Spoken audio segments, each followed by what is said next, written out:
المعلومه دي عشان اقول للناس لا، الاتحاد العربي والاتحاد المصري بيعتمد هذه الدورات وبيعتمدها مش على اي اساس، بيعتمدها على اساس ان المحتوى اللي يتم التدريس في هذه الدورات محتوى محترم جدا جدا جدا. وفي الدورات اللي هي دورات الصف بقى اللي هي بتبقى اكثر تقدما يعني هينضم لمجموعه المحاضرين دول محاضرين من الاتحاد المصري لبناء الاجسام، وهم محاضرين في اكاديميه الاتحاد الدولي لبناء الاجسام والتدريب والتغذيه، محاضرين دوليين يعني عشان يبتدوا الخبرات بتاعتهم تثقل، لانه مفيش حد بيتعلم من كورس واحد او من دوره واحده. الحاجه الثانيه السيد رئيس الاتحاد العربي الدكتور عادل فهيم بيشتغل الايام دي ان شاء الله مع الاكاديميه العربيه للتكنولوجيا والنقل البحري، كلنا خرجنا من التكنولوجيا والنقل البحري، كلنا عارفينها اللي هي توليد وفيها مقررات في القاهره، علشان الاتحاد العربي بيعمل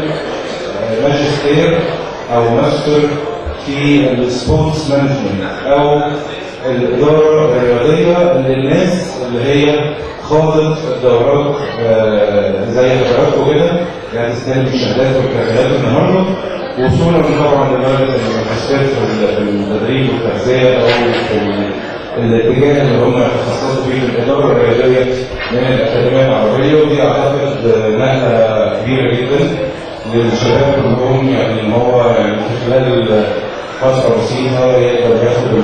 الشهاده دي، وبعد كده يعتبر معتمد بالاتحاد العربي، وبعد كده يلتحق بالاكاديميه العربيه ويحصل على شهاده الماجستير، وده طبعا انجاز جامد جدا. ونشكر كمان الاستاذ محمد البنت على الجهود اللي عملها في اسكندريه. والله ايام انا كنت فاكر ان انتم كنتوا اقل من كده، بس لا ما شاء الله عليكم يعني. فكملوا ان شاء الله باذن الله ربنا يوفقكم. حابب برضه اشكر الاستاذ صالح حسن عضو مجلس اداره الاتحاد المصري، هو يعني بيعمل من وراء الكواليس وبيدعم كل ما هو جديد في الفكر او تطوير الفكر التدريبي،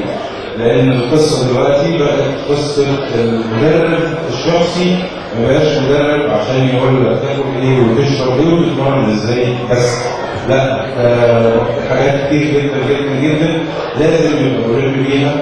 وان شاء الله مره ثانيه ربنا يوفقكم وكل سنه وانتم طيبين، واسيب بقى محمد يكمل معاكم الحكايه.